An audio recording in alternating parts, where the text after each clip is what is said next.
Hey, what's up, everybody? Welcome to the Ringpost Report Livecast. I am your host, Sean Wilson, and we are live right now talking SummerSlam, NXT TakeOver. It is going to be a great show. There's a ton of things to talk about. As you can see, my co-host, Gary Miller, is not with us this evening. He had some issues come up, so we'll see him next week.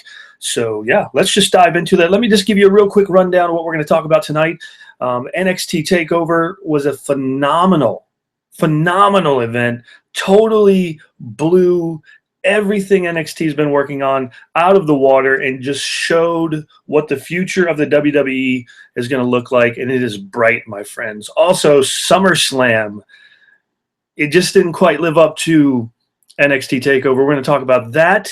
But first, here's the deal. If you're watching us and you're not live, what you need to do is join us on Facebook. You can look us up at the Ringpost Report. Just type it in your search engine. It will come up right there. Like the page, share with your friends. We go live every single Wednesday night beginning at 9:30 p.m. Central Standard Time. Also, you can join us on Twitter at Ringpost Report. Tonight's hashtags, RPR TakeOver, RPR SummerSlam. That's what we're talking about, as well as you got to help support the show. The best way to do that, go to the ringpostreport.com. I'm sorry, that's the website.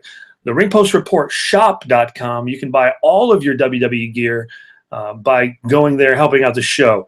Now, here's the deal. If you haven't been to the website, you're missing all of the great content we have there. www.theringpostreport.com. You're going to see all kinds of great content. We're talking about SummerSlam. We're talking about NXT. We're talking wrestling news from all over the world. Just join us over there. So let's dive right into what was just an amazing weekend, an amazing, really 3 days of pro wrestling for pro wrestling fans. And I want to dive right into NXT. NXT just blew out of the water everything they have been doing. All of the talk, all of the hype of what NXT is, what it was going to become, really was solidified Saturday night in Brooklyn. And I don't know if you watched it. If you've never, maybe taken the time to check out NXT on the WWE Network, what I would advise you to do after the show tonight, go check it out. It was a phenomenal event. We're going to break down the card, and we're going to talk about it. But I just want to give you initially my first instincts. I want to talk about some of the things that I shared in a post on the website, the ringpostreport.com. NXT, I've watched it intermittently. It's not something I tune in every week to watch, mainly because when you have 4 kids, you're a full-time business owner, you have other things to take care of. But I have caught a lot of NXT, and I know the great talent that's there. I've seen what Triple H has done with the product, and it has been phenomenal. But Saturday night, Triple H proved to the world that not only is he the future of the WWE and his ideas, his booking ability is the future of the WWE, but the talent that is on NXT is the future of the WWE. Obviously, you see guys like Kevin Owens who are being called up, and Neville, those, even Seth Rollins and some of these other guys who have been called up. It's unbelievable what they're accomplishing. But TakeOver, phenomenal. I want to break down the card. Let me pull it up real quick. For those of you joining us live, thanks for joining us live. We do live every Wednesday night, 9:30 p.m. to 10:30 p.m. Central Standard Time. Let me pull the card up. Here we go. Now, if you didn't know, of course, they taped, what was it, like 4 or 5 matches before the show went live. I'm not going to really get into those because they actually played tonight, and I haven't even watched them yet. But I want to break down this card. Then I want to break down the SummerSlam card, and I want to talk about the future of the WWE and what this weekend means for the WWE and really pro wrestling in general. So let's break it down. One of the things that just blew me away initially was when, of course, the promo by Triple H was spectacular. That guy is and knows the business. He knows what legitimately is good for business, and he proved it Saturday night. That promo opening of TakeOver, phenomenal. Triple H, kudos to you, my friend. It was spectacular. What caught me and almost took my breath away was when the camera panned out and you saw the crowd. Now, you got to remember, NXT is the developmental league of the WWE. It's essentially their indie promotion, right? It's their second tier, their B team of their product. But they had 15,589 insane fans in the Barclays Center Saturday night. It was phenomenal. When they did the wide angle shot and just kind of showed the crowd, you got to remember, NXT has never drawn that kind of crowd. They've sold out some places 4,000 or 5,000, but 15,589. Even Stephanie McMahon in the middle of the show came down and announced the official numbers, which, I think they're probably a little skewed somewhat, but probably relatively close. Said that they added an extra 200 tickets at the last minute to get more people in, and that some of the tickets had an obscured view. That means they weren't really seeing all of the product. There were some issues in their way, and still these people bought tickets. That tells you that this organization is legit. Here's the deal: TNA, they don't produce 15,000 people. They're lucky if they do 1,000. They're lucky if they do 500, okay? They're not putting 15,000 people in seats. They're just not doing it. Ring of Honor, not even close, okay? So what NXT proved to the entire world is that they are the legit number 2 promotion in America. I mean, guys, there's no doubt about it. They totally proved to the world that NXT is the legit number 2 company in pro wrestling in America. NXT or ROH, not even close. TNA, I will be shocked. I would not be shocked, I should say, if they're not absorbed by GFW and Jeff Jarrett's organization by the end of the year. Lucha Underground, they're great. Love them. Gary loves them. They're not a number 2 company. Legit, NXT's the number 2 company in America. You can just bank on that. And here's what was just so amazing to me. You're talking about a company that opens pretty much its biggest pay-per-view up to date with Justin Thunder Liger and Tyler Breeze. That was a phenomenal match. It was spectacular. Not only was it cool to see Liger in a WWE ring for the very first time, but come on, folks, that match was hardcore. Here at the Ringpost Report, I'm going to give it 3.5 ring posts. It was that good. It was 3.5 ring posts. Liger still has it in the ring. That dude's 50 years old, still could go with a probably 30-year younger than he is guy. Tyler Breeze, spectacular. That guy is going to be a legit force on the main roster. I'm hoping, and we're going to get into this in a little bit, I'm hoping that what we saw there was the beginning of a partnership, which I think it was, with New Japan and WWE. Because here's the deal. That could produce so many dream matches here in the future that wrestling fans would just go crazy. But that match, spectacular. Let me see here, pulled up. 8-minute match, really almost 9 minutes. Edge of your seat kind of match, was good.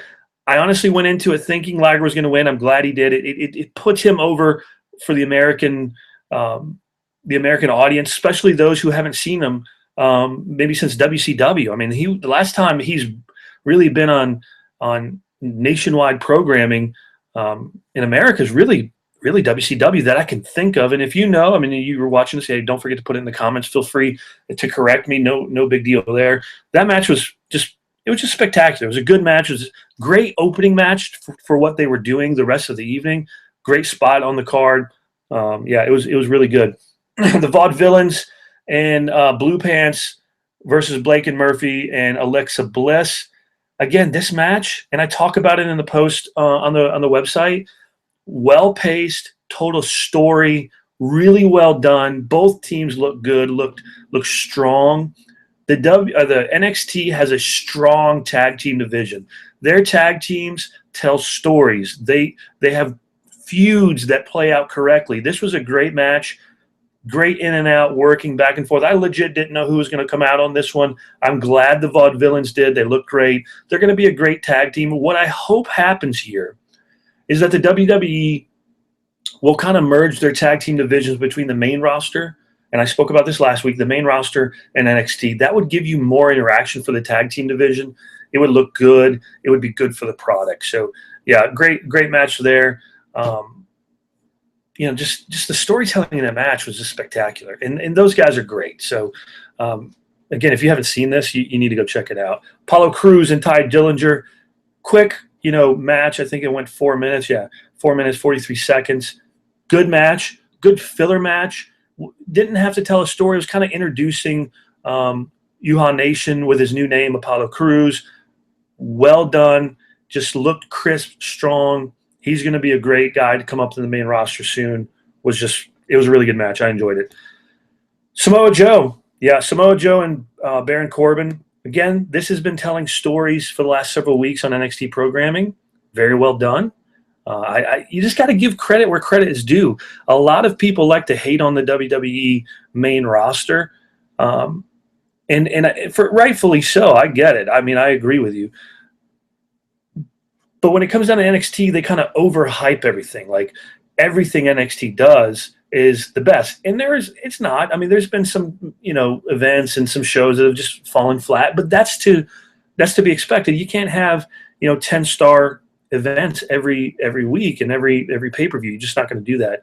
But this match was good. I like Samoa Joe kind of spending some time in NXT, not because I don't think he's ready for the main roster. This guy's a world champion and TNA. He's been New Japan. This guy's got what it takes to be on the main roster.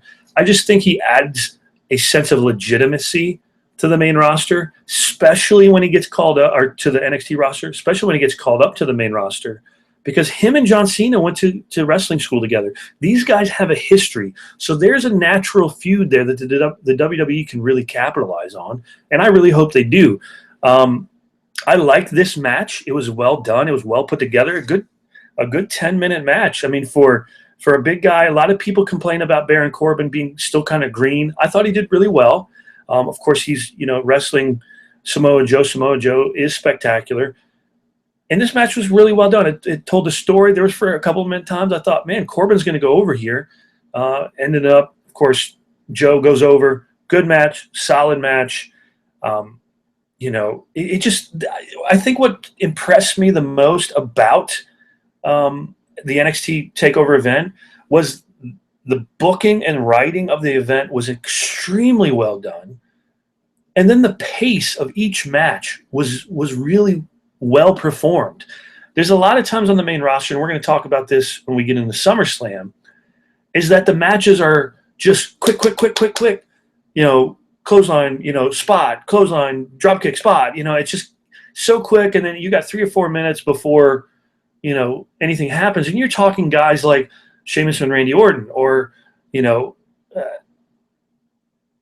Daniel Bryan and the Wyatt family, or it just doesn't make sense. And the only 4-minute match that they had at TakeOver was the Apollo Crews match and Ty Dillinger.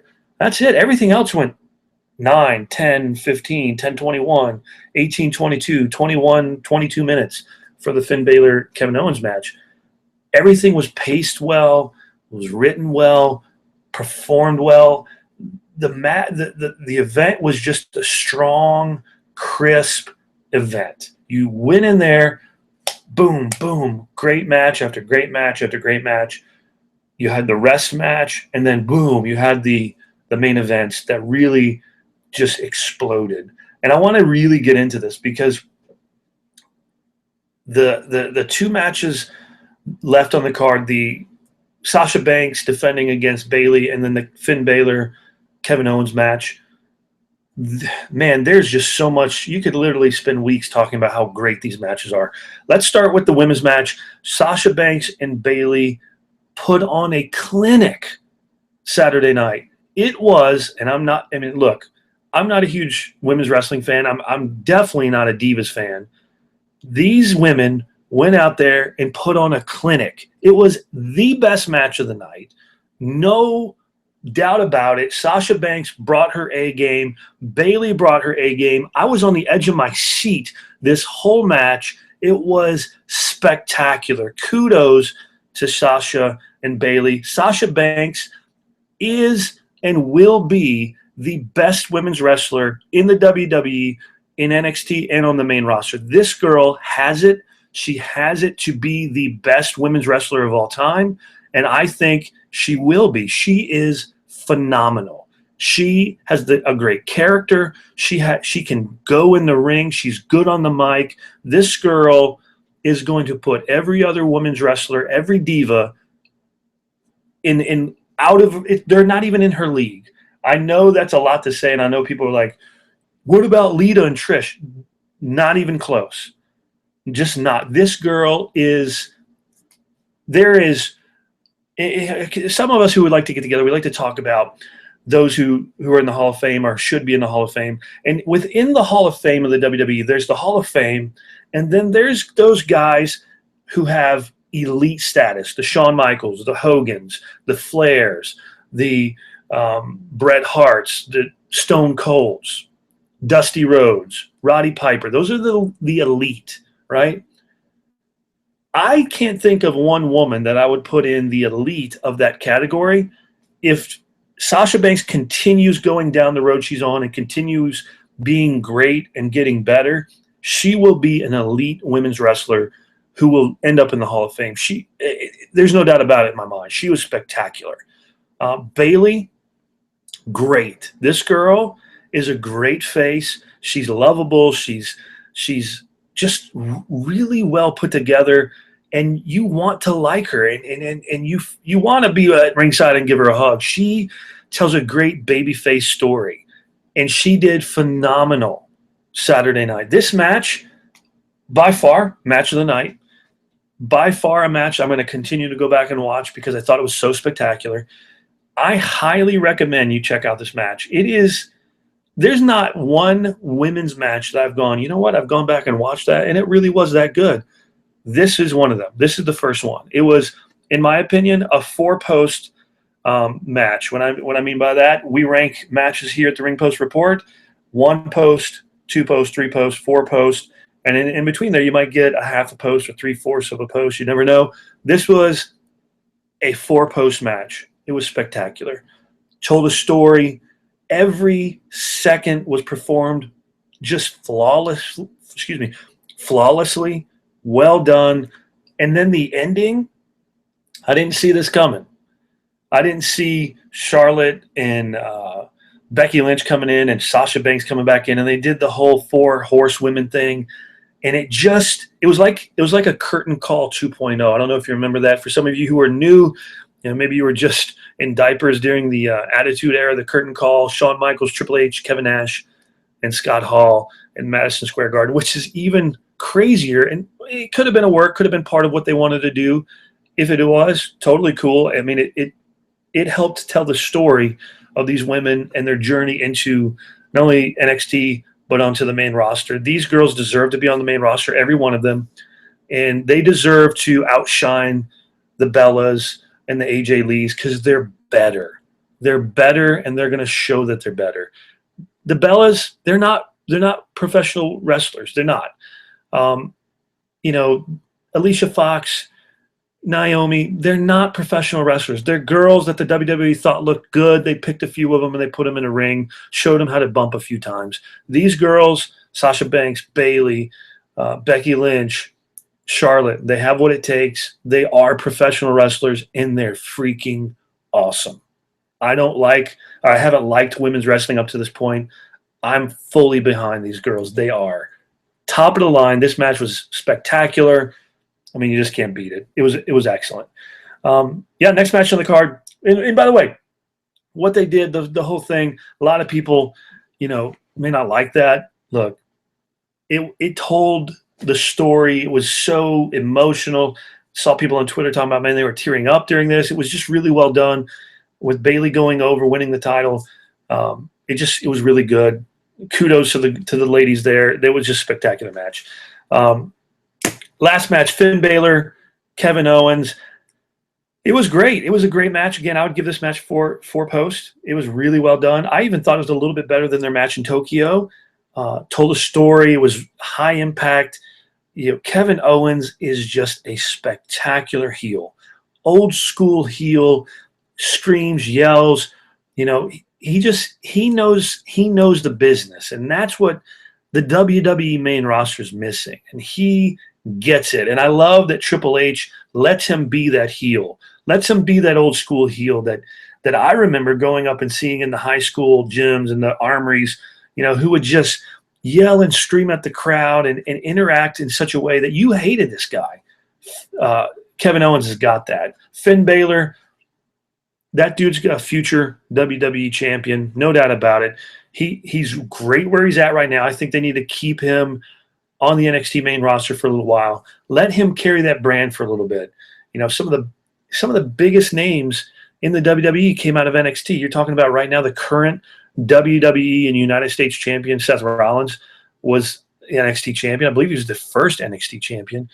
Dean Ambrose, Roman Reigns, Kevin Owens, these guys are legit. They are main eventers right now on the brand. I mean, Bray Wyatt, these guys we're all members of NXT, and NXT is literally taking over the main roster, and it's good for business. The only thing that needs to change is the booking and writing crew, and who's calling the matches, which is Vince McMahon at this point. This match, Finn Balor, Kevin Owens, ladder match, spectacular. The spots were well done. The match was paced perfectly. You were pretty much on the edge of your seat for 22 minutes. I'll be honest with you, I thought possibly Owens was going to come out on it. I didn't think that was a good idea, being that Baylor's only had it for maybe a month at this point. Yeah, a little bit over a month. So I didn't think it was a good idea to take the belt off of Balor, which I'm glad they didn't. But both men looked strong in the match, and even with Owens losing, he looked strong. He did well. It was a really well done match, and this whole card was just like, I got done, was like, this is what wrestling's about. The stories were told well. The matches were paced perfectly. The writing, the booking was phenomenal. This is what wrestling is all about. And then we had SummerSlam. And it just wasn't good. Now, mind you, there were a few matches that were good. They were great. But the overall card of SummerSlam just wasn't. It just didn't live up to what NXT did the night before. Now, here's the deal. If you're just tuning in, we're talking about NXT TakeOver from this past weekend and SummerSlam. Now, if you want to join the conversation, Facebook, Twitter, here's what you need to do. #RPR TakeOver, #RPR SummerSlam. That will get you in the conversation when we talk about it the rest of the week, so you can do that. Also, go check out the website, www.theringpostreport.com. See some of our latest articles. You can check out last week's show as well. See what we talked about and how we booked going into SummerSlam. NXT TakeOver wasn't even on the radar at that point. And then, join us on Facebook, The Ringpost Report. You can just type it in your search engine. And on Twitter, @Ringpost Report. Of course, that's where we're going to be tweeting and all that good stuff. So, back to it. SummerSlam.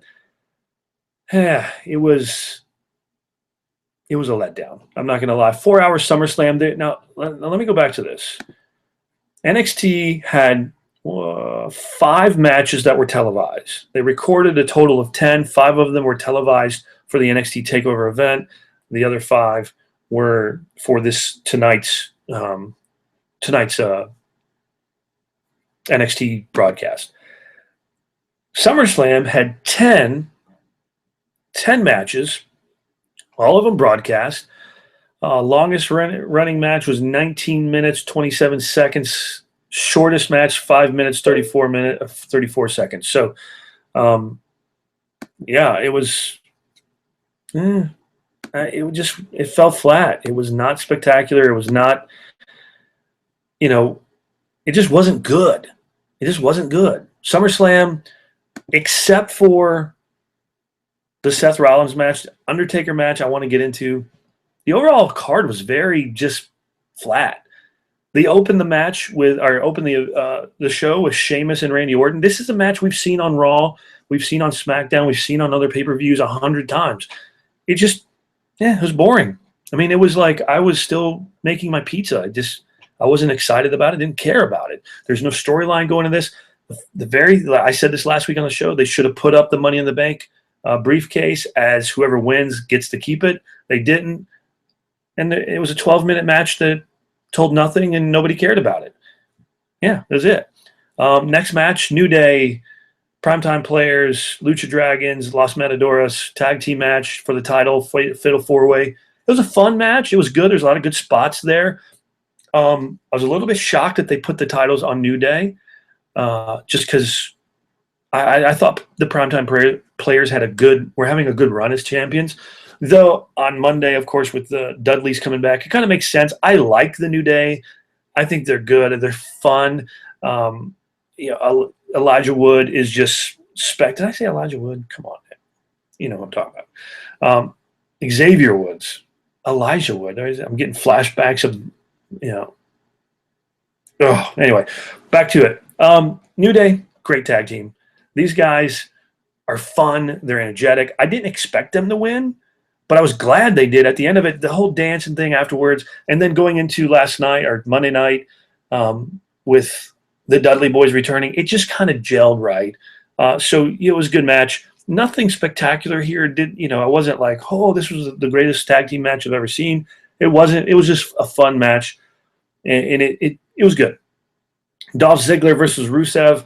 Again, the only reason we talked about this last week, the only reason we were looking at this was to see if there's any interaction between Summer Rae and Lana. And for the most part, the match was good. I mean, anything Ziggler's in is going to be good. Rusev is, of course, coming on as a really fun, enjoyable heel. But this match it was no big deal. I didn't care. I thought it was kind of dumb, really, that they ended in a double count out. I mean, the WWE really hyped this match or hyped this event. SummerSlam, the biggest SummerSlam in history. The 4-hour extravaganza. You're thinking WrestleMania. That's what they wanted you to think. It was going to be the WrestleMania of the summer, and it ended up being kind of more like a Monday Night Raw that went too long. It was flat. It was boring. Maybe 2 matches really exploded for us. But overall, SummerSlam, not even close to being as good as the night before on NXT TakeOver. It just wasn't. Double count out here, it just didn't. I was shocked, honestly. I can't remember the last time Vince McMahon has allowed a double count out. Just didn't see it coming, and it just fell flat. And it was, okay, big deal. What are they going to do here now? I don't care, really. The next match, of course, the Stardust, King Barrett versus Stephen Amell and Neville. I'm not a big fan of celebrities being in wrestling matches. I think it's dumb. It's always going to be the good guys that win. I don't think I can ever remember the last time a celebrity lost. So we knew who was going to win going into it, and it was dumb. I mean, Stephen Amell proved to the world that wrestlers are much better actors than even Hollywood actors, because here's the deal. He couldn't sell worth anything. He wasn't selling much. He was, they were pounding a mud hole in him, and he was barely flinching. There was one cool high spot where he jumped off the top rope. He was protected like crazy there. There was no way WWE was going to have him injured. For the most part, it was just to draw fans who may not have ever watched the WWE, who watched the Arrow. That's about it. Boring, kind of pointless. Next match, Intercontinental title match. This is the match that was 5 minutes 34 seconds. So you have Ryback, Big Show, and The Miz. 5 minutes 34 seconds out of a 4-hour pay-per-view. You're going to give that to the Intercontinental title. That proves, to me at least, that the Intercontinental title really just doesn't mean anything anymore. Really, the U.S. title is the number 2 championship in the WWE. This match was completely boring. I honestly cannot remember anything from it. It was just dull. They didn't do what I thought they should have done. Put the belt on The Miz, let him run with it for a while. Ryback's champion. Nobody cares. Next match, Roman Reigns, Dean Ambrose. Wyatt family. Again, it was okay. It was something we've seen before. It had happened before, and no surprise. I legitimately thought at one point Reigns is about to turn heel here. They had perfect opportunity a couple of times. Nothing happened. Nothing. Okay. What does that have to do with anything we're doing? Of course, on Monday, they introduced a new Wyatt family member. Why didn't they do that on Sunday night? That would have been the perfect time to do it. See, WWE has a problem with their booking and writing. They can't put the two together. They don't know what they're doing. Where on NXT, these guys got it going on. The WWE main roster is written and booked by people who apparently have never watched wrestling or don't know how to book, pace, or write a storyline. They just don't. And this would have been a perfect opportunity to introduce the new Wyatt family member. I think his name is Brahm. And they didn't. They did not. They waited till Monday Night Raw to do it. Why? There's no reason for it. Should have been on SummerSlam. And I mean, it was just a match. It was just a tag team match that, for the most part, did nothing for either team or none of the members. Let's see. The world title match was next. That makes no sense. You had, after the world title match, Seth Rollins, John Cena, you had the Divas match, which was crap. And then you had Kevin Owens and Cesaro, which we'll get into in a moment. And then The Undertaker and Brock Lesnar. I think we said this last week. I'm going to say it every week, every month, every year until the WWE gets it right. The World Championship match should always be last. Always. It's the World Championship match. It's just what you should do. Look, if anything, this is where in the card the Undertaker and Lesnar match should have been. Because you pissed everybody off. I think a lot of people went home pissed about the ending of SummerSlam. I did. I was furious. But they put Seth Rollins here, John Cena. Now, don't get me wrong. This match, well done, paced perfectly. My one gripe about this is the WWE had an ample opportunity to put Reigns over with a clean win, a legitimate win over John Cena, and really kind of solidify him because we all kind of see him turning face because it's happening. And they didn't do it. They brought in Jon Stewart to interfere in the match and cost Cena the match. It didn't make sense. We both all know, I should say, Rollins has had a feud with Stewart for a long time, and then just for him to jump on the bandwagon of Rollins all of a sudden, it just didn't make sense. It was frustrating. It was like, really? And think about this. The WWE legitimately had 2 dusty finishes, and both of those dusty finishes on one card, both of them were for the biggest matches on the card. It just didn't make sense. I mean, I love the match. I thought the match was really good. Cena did a great job. Rollins, of course, is just freaking fantastic.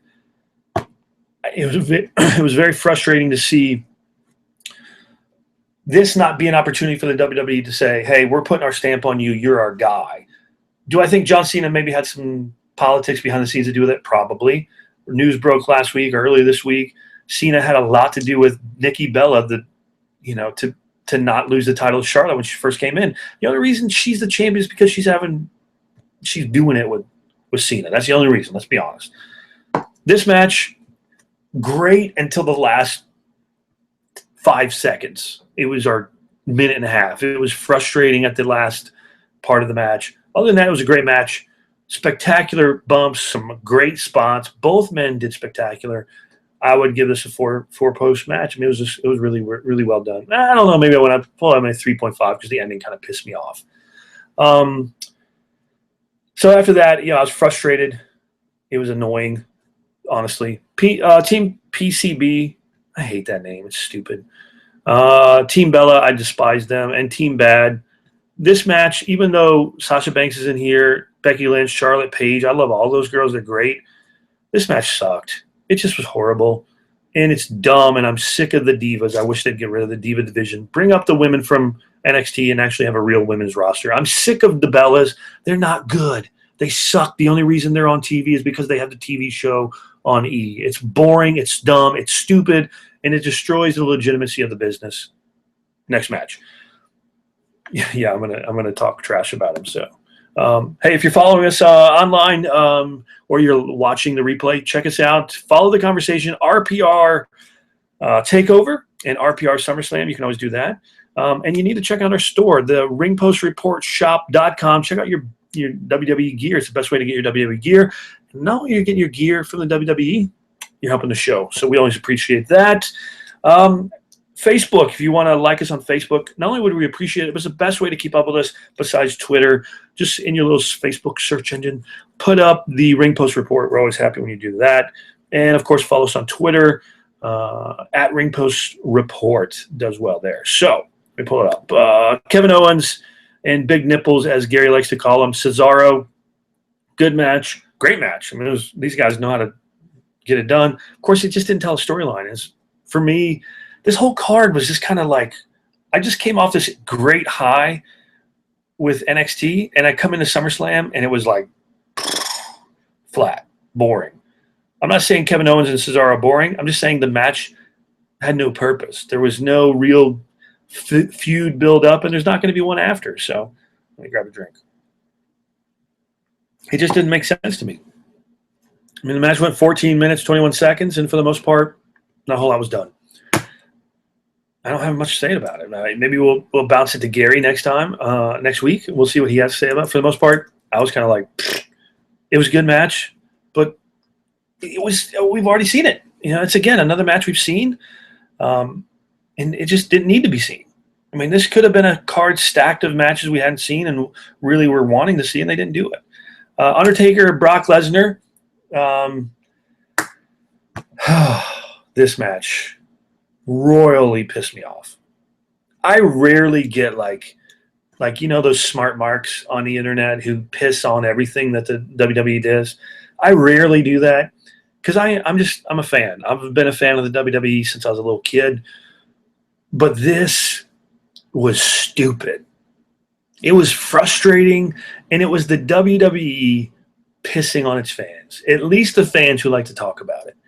And it was, and I put this, I think, on Twitter and our Facebook page, the point where Brock Lesnar's flipping off the Undertaker at the end, that was the WWE, Vince McMahon, the booking, the writers, flipping off the fans who wanted to see Lesnar just destroy Undertaker. Now think about this for a moment.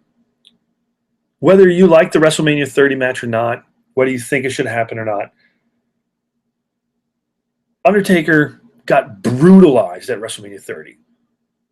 I mean, he got his butt handed to him by Brock Lesnar.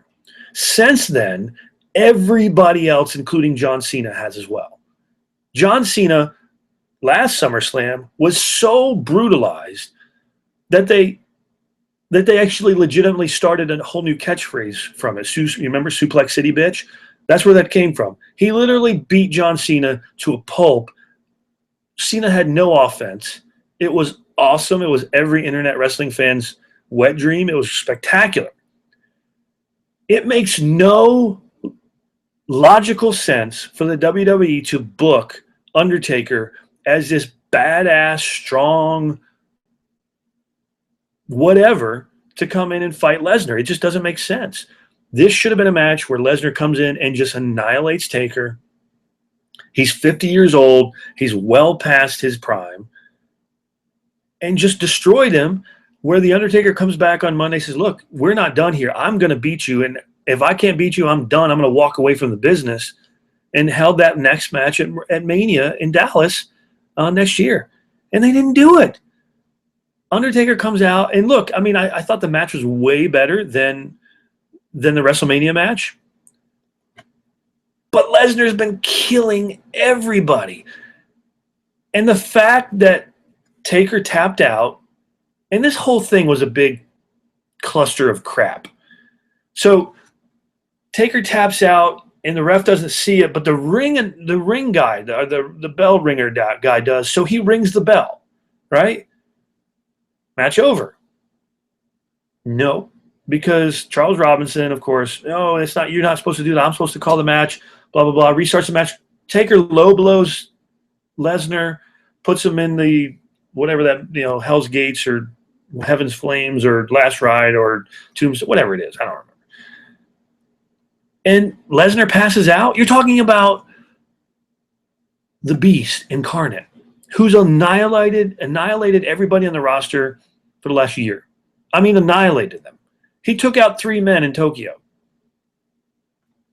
And he taps out to a 50-year-old man? Makes no freaking sense. None whatsoever. I was so mad. I was so mad you can go to the Ringpost or at Ringpost Report Twitter feed, and you'll see it. It just one expletive. I was so mad. It makes no sense. It's bad for business. This was stupid booking on an epic level. Lesnar, and people are like, well, Lesnar still looks strong here. How? He tapped out to a 50-year, no, he passed out to a 50-year-old man. He's annihilated everybody, but this old, frail, 50-year-old fart could do it. Give me a break. Might as well just had El Torito out there doing it. Give me a break. That was dumb booking. It's completely dumb and completely pointless. Should not have happened. Just thinking about it makes my blood pressure go up. It was bad for business. You may not agree with me. That's fine. You can hashtag RPR SummerSlam and tell me all about it on Twitter or Facebook. It's totally cool. But tell me, where does the Taker go from here? Not Taker, Lesnar. Taker, he flew home. He should have been at Raw. If this was, they should have had another brawl. This was epically bad, and it pissed everybody. I mean, how many people turned off the network or left the building frustrated? It was bad. It was frustrating. I don't know. It just didn't make sense to me. I don't understand it. And I can't get behind that kind of booking because it doesn't move the product forward. It doesn't move them into another match, except for, Lesnar to kind of avenge himself. This is the problem in the WWE. They do the even Steven booking. You win one, I win one. You win another one, I'm going to win another one. And it goes until someone goes, you know what? That's the end of the feud. We're done. Doesn't make sense. It's dumb. It's bad. Shouldn't be doing it. Lesnar destroyed Undertaker at Mania back in New Orleans. They should have had this match at SummerSlam last year. But since they didn't, they wait another year, 18 months or whatever, and do it again. And Lesnar loses? So essentially what they're saying is Undertaker gets his brains knocked out in New Orleans, comes back, is good, fights Bray Wyatt at WrestleMania, and suddenly goes, you know what, I'm going to avenge my Mania loss 2 years ago to Lesnar at SummerSlam. It's a great idea. And I'm going to work out really, really hard and be better and stronger than Lesnar. Here's the deal. There's not one guy on that roster that legitimately could take Lesnar, I think. Possibly give him a run for his money would be Cesaro. But beyond that, Lesnar's a freaking animal. And in the top 10 of people I think could legitimately contend with him, Undertaker's not in the top 50. And yet they booked The Undertaker to win this match. Bad move. It stalls out Lesnar. You can bring Paul Heyman out to talk about it all you want, but it's incredibly frustrating. Am I going to watch a product? Of course I am. But it's frustrating to see this. And it just makes no sense. And it irritates me. What are your thoughts? What do you think? For me, for the most part, it was frustrating. I do want to get into some of the things we have on the website. If you haven't been to the website, go to www.theringpostreport.com. Check out some of the great content we have over there. Gary has a great, spectacular article. It's called Dear SummerSlam 2015, NXT TakeOver Brooklyn Stomped You, and Here's Why. And we talk a little bit about this in the show. NXT here's the deal, shorter is better, way better. The match, or NXT was like right at 2 hours or an hour and a half. SummerSlam was 4 hours. Come on. Or I think NXT was two and a half hours. They did way better than the 4 hours SummerSlam. Number 2, stop trying to be so real. Storytelling and larger than life works. He's so right here.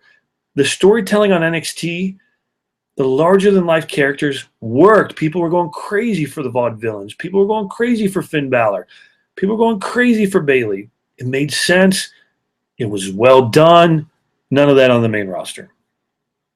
Here's the deal. Great in-ring work by hungry talent works. It just does. NXT roster is hungry to make a name for themselves, and for the most, it's like college football and pro football. College football players want to make a name for themselves. Pro football players are lazy, frustrating, and just don't give it their all because they're going to get paid either way. They don't care. And that's what it is. NXT's hungry. They want to be the best, and there's few on the main roster that do. And that's just what it is. Something I wrote yesterday, I want to jump into that NXT TakeOver. Brooklyn changed the WWE forever, and I believe that. Here's the deal.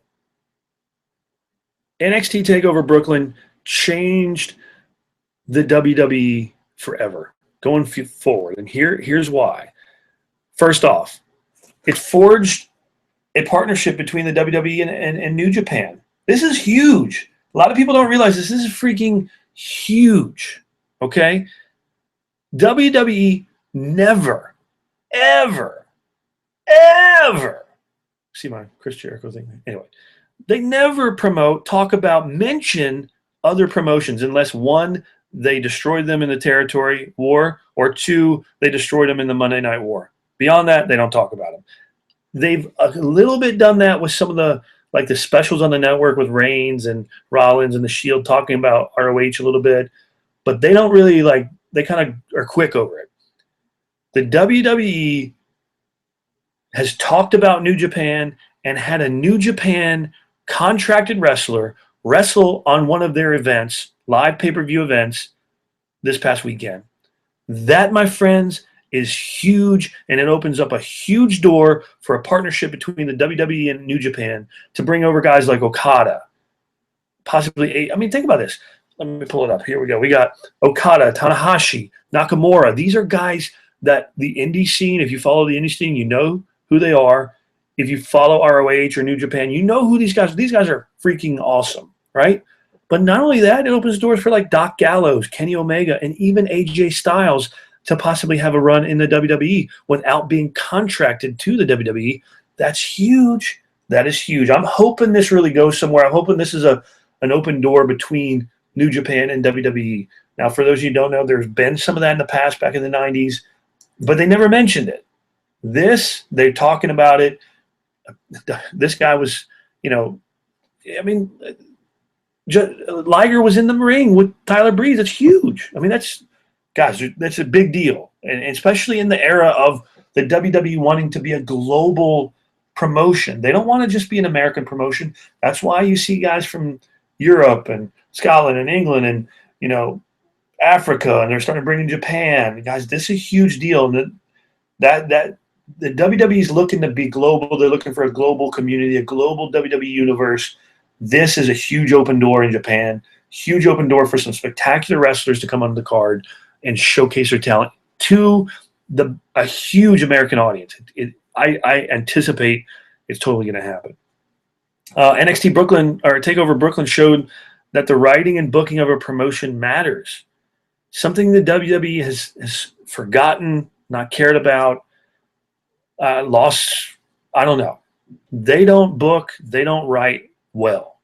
They struggle. It's been a very difficult thing for storylines to come out of the main roster. And there's really, the only thing I can attribute it to is that whoever's writing and booking has either never watched wrestling or doesn't watch the product. Or, because here's the deal. If I was a writer, and I am, and I watched some of the things I was writing, because here's the deal. I'm going to go back and critique the show. I'm by myself, first time by myself, without my co-host. So I'm going to go back and go, man, that show either sucked, it was okay, or I'm going to tweak it next time I'm by myself. The WWE apparently doesn't do that with their writing and booking staff, because if you watch the product, it really sucks. You can tell that NXT does it. They watch the writing, they watch the booking, and it matters, and they adjust accordingly. This proved it. Now that the main roster needs to adopt that, and let's hope it does, because here's the deal. Vaudevillains and Blake and Murphy, great match. The Sasha Banks Bayley match, great match. These matches were well written, booked correctly, paced perfectly, really well done. NXT showed up the main roster, and there's no comparison. SummerSlam, the real legitimate SummerSlam, happened on Saturday night. It didn't happen on Sunday. Another thing, I think the NXT TakeOver event showed the world that the Divas division is dead and women's wrestling is alive and well. I despise the Divas division. Why? Because for the most part, all of them suck. Those who don't, Paige, Bayley, Charlotte, Sasha Banks, Becky Lynch, and beyond that, Emma. I mean, she's not on the main roster anymore. She's back down to NXT. But for the most part, that's it. The Bellas suck. Summer Rae sucks. Naomi sucks. Alicia Fox sucks. Tamika, she could be good. She needs to wrestle a little bit more. She could be a good, like, strong, big heel, but they're not going to do that. NXT proved, man, the best match on the card on Saturday night was the women's match. It was spectacular. I think it beat out the men's match just because the storytelling was so emotional. You were vested into that match. You wanted to see Bayley win, and they just put on a clinic. It was freaking a clinic. NXT proved they have it. But here's the deal, guys. Here's the deal. And we'll wrap this show up here. We got about 10 more minutes. Here's what we do know. One, I loved NXT. Great show. I'm excited to go watch tonight's episode. SummerSlam, besides the John Cena, Seth Rollins match, Undertaker match, those matches were good. I was very disappointing in the endings on both of them. Beyond that, the entire card was really flat and boring. SummerSlam happened on Saturday night, but here's the good news: is the future for the WWE is freaking bright. You're talking about Kevin Owens and Finn Balor and Sami Zayn when he comes back, and then you got right now you have Rollins and Reigns and Ambrose already up on the main roster. You're going to have some of these. Samoa Joe's going to come up on the main roster. The NXT brand is the future of the WWE. So you want to know what maybe in a year, 2 years, WWE pay-per-views are going to look like? What kind of storytelling is going to be done? Look at NXT. Don't look at the main roster now. Look at what it's going to be. I'm frustrated with the main roster now myself. Look at the NXT. That's what the future is going to be. It's just what it is. It's going to be spectacular.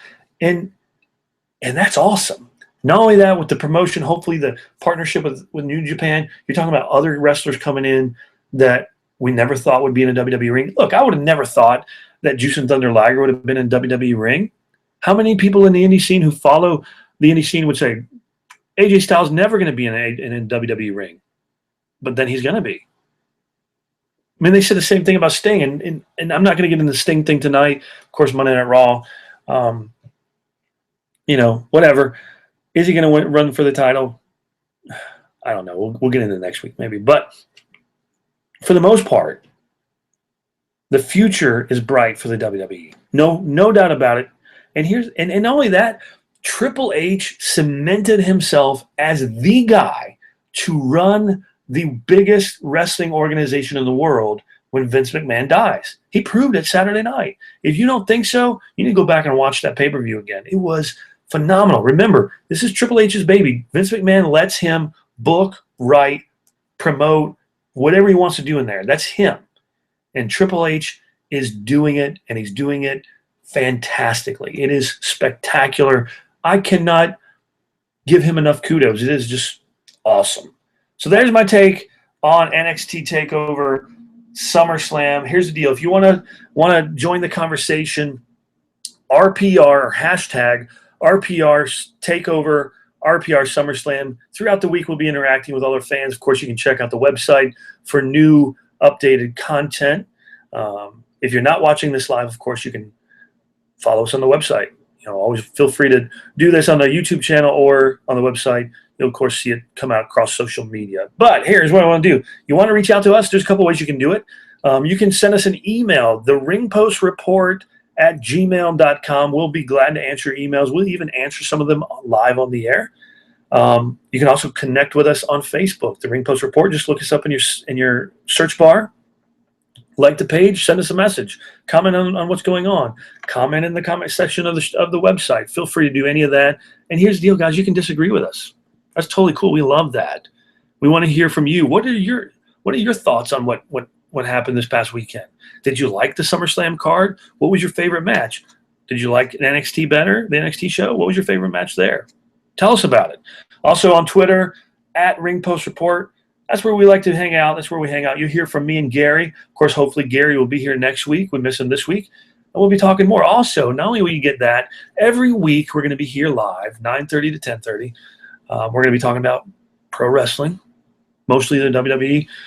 Of course, we'll talk about the news and what's going on. Right now, there's a lot of talk, of course, surrounding SummerSlam last week and then, of course, this week. But, yeah, feel free to interact with us anytime on our social media channels. Connect with me and Gary on our Facebook. You can, of course, look me up, Sean Wilson. I'm there. You see me and my wife. Yeah. Tell your friends about us. If you're a wrestling fan, tell your friends about us. We want to get as many people on here who want to interact and do in the chat room and talk and all that kind of good stuff. So we'd be glad to do that. Let me take a drink real quick before I end the show. Man, it's been a while since I've talked this long by myself. Again, join the conversation. RPR TakeOver, RPR SummerSlam. Throughout the week, we'll be talking about it a little bit more. Go to the website, theringpostreport.com. Check out some of our content there. Share it on your Facebook page. Help us to grow the show. If you want to get your WWE merchandise, you can do that. www.theringpostreport.shop.com. We always like it when you support us. And let us know what you think. Send us an email, theringpostreport@gmail.com. Shoot us a message on the Facebook page. We'll be glad to answer that. If you just want to ream us out and tell us how much you hate us, totally cool. We like that too. We like interacting with marks, smart marks, and annoying internet wrestling fans. So feel free to do that. Beyond that, guys, hope you have a great evening. Check us out next week, 9 p.m. Central Standard Time. For those of you who don't know, Central is one to the left of the East Coast. So if you're on the West Coast, if it's 9:30 here, it's going to be 7:30 there. For my friends out there on the West Coast. Yeah, so do that. We will go from there. Until next time, my friends, much love to all of you. Don't forget to hit us up on social media. We'll talk to you next week, 9:30 p.m. Central Standard Time, the Ringpost Report livecast every week. Talk to you soon.